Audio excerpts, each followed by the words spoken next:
இன்றைக்கி நம்ம ஒரு வெயிட் லாஸ் ரெசிபி தாங்க பார்க்க போகிறோம். ஓட்ஸில் நம்ம கஞ்சி அந்த மாதிரி பண்ணி சாப்பிட்ருப்போம். இன்றைக்கி நம்ம ஓட்ஸ் ஆம்லேட் தான் செய்ய போகிறோம். அதுக்கெலாம் பார்த்திங்கன்னா ஒரு 4-5 ஸ்பூன் ஓட்ஸ் எடுத்து நல்லா தண்ணியில் ஒரு 1/4 மணி நேரம் ஊற வச்சுக்கிட்டேன். ஊற வச்சு இதை நம்ம ஃபில்ட்ரு பண்ணி எடுத்துக்கலாம். ஃபில்ட்ரு பண்ணி எடுத்துகிட்டு இதில் நம்ம ஒரு பெரிய வெங்காயம், பச்சை மிளகாய் பொடி பொடியாக அரைஞ்சிருக்கேன். நம்ம கருவேப்பிலை வேணால் சேர்த்துக்கலாம். நான் இப்போ பெரிய வெங்காயத்தை சேர்த்துக்கிறேன். சேர்த்துட்டு நம்ம இதில் கொஞ்சம் ஸ்பைசஸ்லாம் சேர்த்துக்கலாம். இப்போ இதில் வந்து நான் கொஞ்சம் பெப்பர் தூள் சேர்த்துக்கிறேன். அப்புறம் கரம் மசாலா தூள் ஒரு 1/4 ஸ்பூன் சேர்த்துக்கலாம்.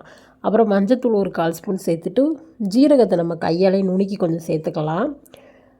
அப்புறம் மஞ்சத்தூள் ஒரு 1/4 ஸ்பூன், மஞ்சத்தூள் தேவைக்கேற்ப சேர்த்துட்டு நம்ம நல்லா இதை ஒரு முட்டை ஒன்று உடச்சி ஊற்றிக்கலாம். ஒரு முட்டை போதும். நம்ம 5 ஸ்பூன் போட்டிருக்கோம் ஓட்ஸு, அதுக்கு ஒரு முட்டை போதும். அதிலே பார்த்திங்கன்னா தாராளமாக 2 ஆம்லேட் வரும், ஓட்ஸ் ஆம்லேட்டு. இதை நம்ம என்ன பண்ணிக்கலாம், நல்லா மிக்ஸ் பண்ணிக்கலாம். மிக்ஸ் பண்ணிவிட்டு இதை நம்ம அப்படியே ஒரு தவா வச்சு அதில் போட்டு எடுக்க போகிறோம்.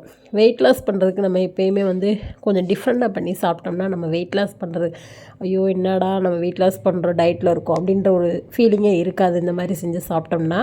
இப்போ பார்த்திங்கன்னா நல்லா நம்ம ஒரு தவாவில் எண்ணெயை சூடு பண்ணி நம்ம அடை மாதிரி, அதாவது அடை தோசைலாம் ஊற்றுவோம் பார்த்திங்களா, அது மாதிரி இதை நம்ம ஊற்றி சாப்பிட்டுக்கலாங்க. நல்லா டேஸ்ட்டாக இருக்கும். இதுக்கு நீங்கள் தேங்காய் சட்னி, தக்காளி சட்னி, சாம்பார் கூட வச்சு சாப்பிட்லாம். டேஸ்ட்டாக தான் இருக்கும். இந்த மாதிரி ட்ரை பண்ணி பாருங்கள். இப்போ நல்லா நம்ம ஸ்ப்ரெட் பண்ணி விட்டுறலாம். ஆயில் விட்டு நல்லா தவாவில் நல்லா ஸ்ப்ரெட் பண்ணி விட்டு 2 பக்கமும் வேக வச்சு திருப்பி எடுத்துட்டோம்னா ஓட்ஸ் ஆம்லேட் ரெடிங்க. இது ஓட்ஸ் அடைன்னு கூட சொல்லலாம், முட்டை அடை. செம்ம டேஸ்ட்டாக இருக்கும். கண்டிப்பாக நீங்கள் ட்ரை பண்ணி பாருங்கள். இதோடு நான் வந்து வெள்ளரிக்காய் தயிர் பச்சடியை வச்சுருக்கேன். இது 2 சாப்பிட்டாலே போதும்.